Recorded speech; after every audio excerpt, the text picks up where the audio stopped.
What's happening, everybody? Welcome to the latest video. Getting a bit boring, these formulaic, aren't they? Hello, welcome to. But anyway, so today I want to talk to you about in-play betting again, in-play corners in particular. I know I've mentioned this a couple of times in my previous videos, but it's something that has massively took off for me over the last week since I've had access to a Bet365 account again, and it reminds me of or how much money I could have been making over the last few years when I haven't had an account. Finally got a friend to open an account for me, and since Sunday it was, had a tenner in on Sunday, and now we're at 250, and it's only with £10, £15 at the most bets, often less than that, often 5 and 6, and the strike rate has been amazing. So I just wanted to share it really because it's what I've been putting a lot of my time into this week. It's not something I can really include in the course. It's not a course, is it? In the subscription, because it's kind of very ad hoc. It depends when I can get on to have a look at games. I don't know what time of the day it's going to be, and it's not something that I really feel comfortable sharing and sort of giving tips on, because it's very much opinion based. It's very much sort of me analysing the in-play stats rather than mathematical stuff like with the others. So anyway, I digress. I want to talk about these in-play corner bets. Now, the corner markets, when you're looking at the corner markets, it's advisable to do in-play rather than pre-match, I would suggest. And I know that with my selections, I give pre-match, and the pre-match ones have been brilliant, but it's even better to do in-play. So I've been doing pre-match, and I'll continue to do pre-match corner bets for my subscription service, and they work great, and obviously I'm putting them on as well. But with the in-play, you get to see the flow of the game, you get to see if there's been a sending off, if there's been an early goal, you get to see that your pre-match research is actually backed up by action, and that the game is actually flowing and is attacking and is end-to-end if that's what you've predicted. So you just get a little bit more information, obviously, with in-play. So on the flip side of that, what you do need to do is be able to read the game. It's no good just going in seeing, for example, there's been 2 corners in the first 5 minutes, I'm going to back over 12 because there's going to be loads of corners. That's a rookie mistake to make. The same as looking at half-time, which we'll talk about in a minute, looking at half-time, seeing there's been 6 corners and automatically backing over 10. You have to look for other factors than that. It's not that easy, otherwise everyone would be doing it. So let's have a think about what we need to be doing. Ideally, you want to be getting on, ideally about 55 to 60 minutes, maybe near the hour is a good time to be looking at the game. And what I would be doing then is looking at the scoreline primarily. Is there something in the game for one of the teams? Ideally, the favourite will be losing or drawing, meaning that they're going to be pushing for goals, that they're going to be attacking, and that they've got the ability to actually force chances. When the underdog is losing, you can still look at these bets, but you've got to consider that they're the underdog for a reason. They might not actually have the attacking prowess to force chances, to get around the back, to get crosses in, to trouble the goalkeeper. So just because they're losing, and just because they would like to get a goal to draw, doesn't mean they've actually got the ability to do so, which will impact the amount of corners they get. So with the favourite losing or drawing, then you know that they're a favourite because they are better than the other team subjectively, and they're going to have the ability to do that, and they're going to have it in their mindset that they should be winning this game, or at least drawing it, so they're going to be going for that goal and creating chances. Also in the second half, there's always likely to be more goals in the second half. The under and over 2.5 goals market backs that up. The over 2.5 goals market works on the sort of very loose premise that there'll be 1 goal in the first half, 2 goals in the second half. That's, when they're putting the odds together, obviously that's level playing field, all teams equal. That's the sort of the basis that they work on. So it's the same with corners, therefore. If there's going to be more than 1 goal in the second half, if there's going to be more goals in the second half, it makes sense that there'll be more chances, more crosses, more attacking intent, more corners in the second half. So what I work on is a rule of whatever the corner count was in the first half, double that and +1. And that's the sort of line that I'll be looking at. So my usual one that I like to be looking at, because a lot of the lines are over 10.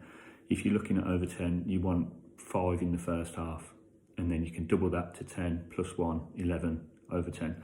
So you can sort of, if there's 5 at half time, it can be worth getting involved in if all the other parameters are equal, if all the other conditions are met in the game, the attacking intent, the favourite being behind, no red cards, ideally a couple of corners for each side. You don't really want one side to have 0 corners and the others have 5 corners, because it's just a much harder slog to get.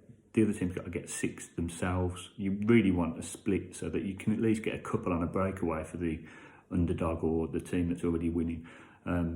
So yeah, really you want a little mix of both teams having corners. You want one team to be having attacking intent, usually because they're favourite and they want to get a result.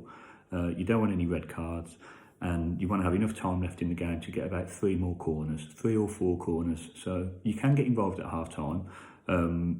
I do get involved at half time sometimes because I don't want to miss out on those corners that are going to come between 45 minutes and 60 minutes. If I think that the team is going to come out after a team talk and really attack for the first 15 minutes of the second half, then I'll get involved. But you can often find that if you leave it a little bit longer, until 60 minutes, the odds will be much better.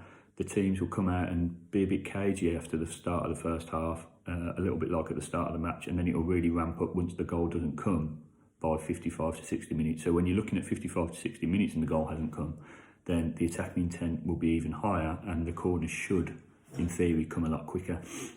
So we're looking at between 55 and 60 minutes, ideally, double the first half amount of corners plus 1 at half time. So, you know, you can add a little bit onto that or take a little bit off that, sorry, when you get to 55, 60 minutes. You want to be looking at the line that's near evens. So you might be, a lot of my bets will be on at 1.83, seems to be a popular line on, a popular price on Bet365, 1.83 and 2. Sometimes I'll get 210, 220, but it's around that sort of area is where you're normally looking at. And then you've got to then also be prepared to cash out if something happens that affects the game. So we're going into it saying we want the team to be chasing, we want no red cards, we want attacking intent. If you put your bet on and then 5 minutes later the team gets their equaliser, or worse, if it's a draw and the underdog, the favourite gets a goal that puts them in front and they're the away team, they're likely to sort of go a lot more cagey, lock up, I don't know, park the bus maybe a little bit and sort of really defend. And the home team, if they're the underdog, aren't going to have the attacking prowess as we've mentioned. Basically, the corner count is going to be lower if a goal comes straight away. So get out, just cash out. Don't hang about, cash out and move on to the next bet. Same with red cards that affect the flow of the game. Cash out and move on. Don't just wait and suck it and see and hope that you're going to get the corner count, because that's where you're going to lose. And this is another reason why I don't really like to tip these selections, like to share them too much, because you've got to use your intuition a little bit. I can tell you what I think you should be doing, what triggers to look for, but I can't be there and say every sort of minute and say, right now, look, there's been a red card, or this person's on a yellow card, their attacker's gone off. Like you need to sort of read the game and have a look at that, but it's not as difficult as some people would have you believe. So yeah, I'd also recommend only doing one match at a time. Now this is pretty important when you're looking at your bankroll management, because I've got sucked into the situation where I'll put a couple of bets on at the same time in the past, think, oh, there's going to be corners in that, there's going to be corners in that, and you just get into a mess. And also, don't get into a situation where you get to sort of 80 minutes and you've decided, oh, this bet's going to lose, like, I need another 4 corners, I'm going to put another bet on another game because I'm writing this one off.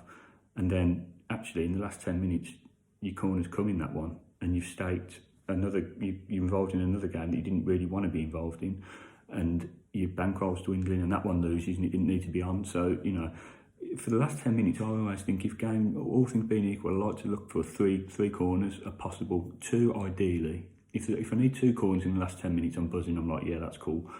Especially with extra time, injury time, with VAR and in a lot of the big leagues now, there's going to be a lot of injury time as well, so 10 minutes normally means near 15 anyway. 2 corners for a chasing team in 15 minutes is no problem. 3, like I say, I'll take 3, 3's fine, but 2 ideally. So yeah, don't get involved in 2 games at once, because you're going to get yourself into a mess and it's just not worth it. You're only in these markets for a short amount of time, so let's just be patient and stick with it. Yeah, so one tip I did want to give is, a lot of people talk to me about increasing stakes. I've posted videos before about increasing stakes methods, and it's been met with very much a sort of lukewarm response, as it should. I've explained in other videos how. Oh, sorry, I had to stitch two videos together there because my storage ran out and stopped recording on my phone. I need an upgrade. I've got 2 months to wait. I don't want to pay the £50 upgrade fee. Need more storage. So anyway, as we were, yeah. So the increasing stakes method, quite rightly, is met with some scepticism because it can be dangerous for your bankroll.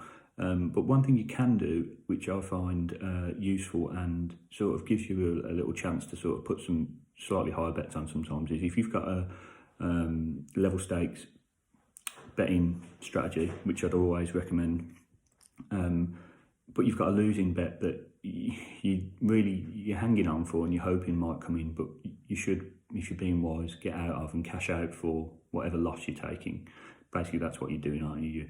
You're cutting your losses and you're cashing out. If you've put a bet on of a tenner at evens, you cash it out for like £3 return. You've lost £7, but you get £3 back, and just move on to the next bet. And if you want to, add that to the next bet. So your next level stakes bet of £10, put £13 on, because then you're increasing your stake for that next bet, but you're not actually doing it in a dangerous way, which is affecting your bankroll because you're taking it from your previous bet that you lost. Does that make sense? So that's a way of making your your losses work for you, if you like, because then that loss can go into putting a higher stake on for your next bet. You can increase the stake for that one and hopefully win some back. If you don't win it back, you haven't lost anything extra because you didn't lose. You didn't leave the previous bet to run to the end and recognise zero profit, zero return. You took the £3 out and cut your losses, put it on the next bet, and that's a sort of a simple, really simple thing to do, but I think it's quite effective and it makes the most out of your bankroll. So that's something I'd suggest doing, and that's perfect for this method because there's going to be lots of chances to put bets on. So yeah, that's really the sort of crux of the in-play method. I think go away and look for games at 55 to 60 minutes that are fairly even, but have one team that are winning with the other team wanting to get back into the game. I know all teams would want to get back into the game, but we spoke before about the favourites. Ideally, there'll be both teams that have got corners, no sendings off, and about 3 to 4 corners in the remainder of the 60 minutes. Look for a line around evens. Be prepared to cash out if you have to. And yeah, I mean, go ahead and give it a try, because I would recommend that it will definitely make you money. And if you're sensible and stay within your bankroll, don't keep increasing your stakes when you lose, just willy-nilly without a plan. I think you'll enjoy it. So let me know in the comments if it works for you. Cheers.